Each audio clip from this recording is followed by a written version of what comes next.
Let's go, Meat Boys. UFC 295 and a pretty fun lightweight banger to start things off, Meat Boy. Very curious to get your perspective on this one. Jared Flash Gordon is taking on Mark One Madsen, and Marco Madsen, this one is a plus 164 dog, and it's been a little while since we've seen him, right? November 5th, 2022 was his last appearance in the UFC, and he kind of got absolutely smoked by KGD Grant Dawson. He was getting beat start to finish and ultimately succumbed to a rear naked choke in the third round, and that sort of derailed the Marco Madsen hype train. He was 3-0 in the UFC beforehand, the former silver medalist, the Olympian wrestler, and he is, though, 39 years old and trying to rebound in this one against an always tough guy in Flash Gordon, who is 19-6-1 overall. He's the favorite in the UFC, and he's coming in off a recent two-fight, very strange streak, right? Most recently, had that no contest against Bobby Green where they clashed heads, then Bobby Green knocks him out. They review the footage afterwards and essentially call it a no contest.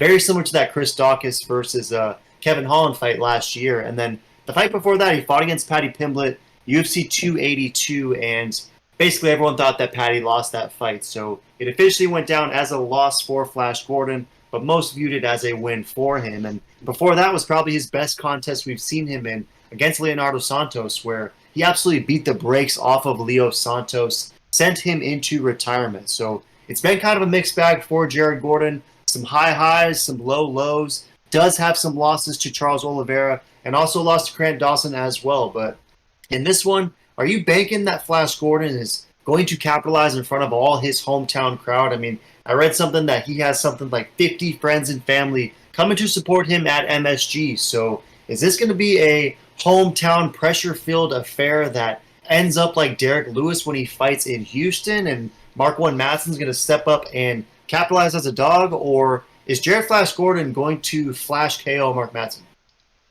Yeah, this is a very fun fight, nonetheless, but I gotta go with Madsen. I like that he's a dog. I like that people are sleeping on him. I mean, dude, this guy's Mr. Olympian. I mean, this guy's an absolute savage, and I gotta give credit where credit is due, and Jared Gordon, he's a very solid fighter. I think people really underestimate him, but it looks like people are actually favoring him this one. 2-1 dog, like that's crazy. I think a little too much respect, but up until now, people kind of just didn't really think anything too much of him. But after that Paddy fight, I think people realized, oh, he's actually pretty good, because people thought Paddy was like the best in the world, and they realized he's not good at all. Um, and so I don't know. Jared, I think, is a very solid fighter all around. There's no way he gets a finish. Madsen might get a submission or a TKO ground and pound. This could just be a grind him out, decision. Not very fun, eventful. I'm gonna tell you this. This probably won't be that entertaining. Um, it's gonna be a very interesting fight. I'm excited to watch it, but it won't be entertaining for the casuals. I'll put it like that. There's not gonna be some spectacular punch that we're going to see or cool techniques. It's just going to be very plain. They're both going to do what they do, and I got to lean with a Mark on this one. He's about to turn 40. He's still 39. He's in his prime, and he's going to get it done being this dog.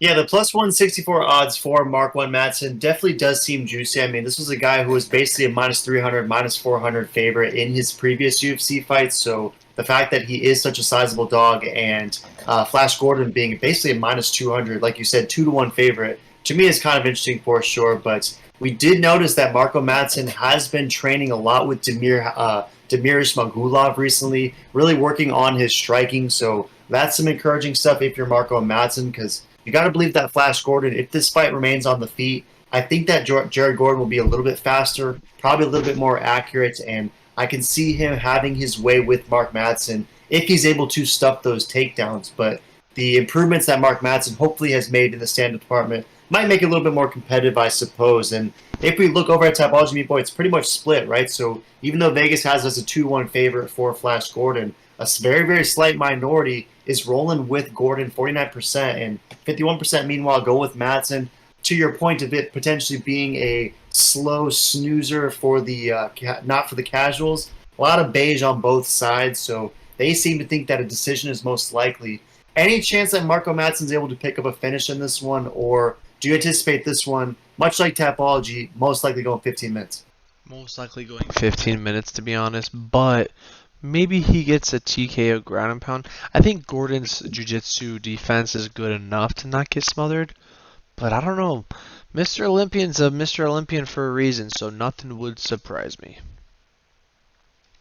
Yeah, this one's interesting for me. It's tough for me to predict because, I mean, the last time we saw Marco Madsen, he was so gassed against Grant Dawson. Like, the dude had absolutely nothing in the tank left. And this is a guy, I mean, remember that Clay Guida fight where he was absolutely smoking Clay Guida the first 2 rounds, and then the third round, it got kind of fake close. Ended up somehow being a split decision, which was crazy because it still should have been unanimous for Marco Madsen. But the point being, the longer fights goes, Marco Madsen is a pretty shredded 155er, pushing 40 years old, and he tends to kind of gas out. So because of that, meat boy, I got to roll with Jared Gordon. He's a guy who seemingly gets better as fights go on. So as long as Jared Gordon doesn't get taken down, smushed, and submitted in the first, I like him to come back and win rounds 2 and 3. So I'm going to go Jared Gordon, probably by decision, but I'm also going to be looking at Jared Gordon TKO round 3 and Jared Gordon submission round 3 because, again, we've seen Mark 1 Madsen fade down the stretch. So if Flash is able to capitalize at like a plus 1200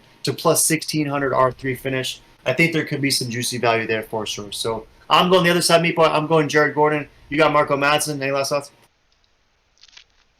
No, yeah, I could see it going either way. I'm just gonna lean on the man, Mark. He's due for a dub, and I'm banking that his grappling is gonna be a little bit sharper, a little too strong. Hopefully his gas tank's there, but also I like that he's a dog. Throw in the comments if you're taking a why. Smash me, subscribe.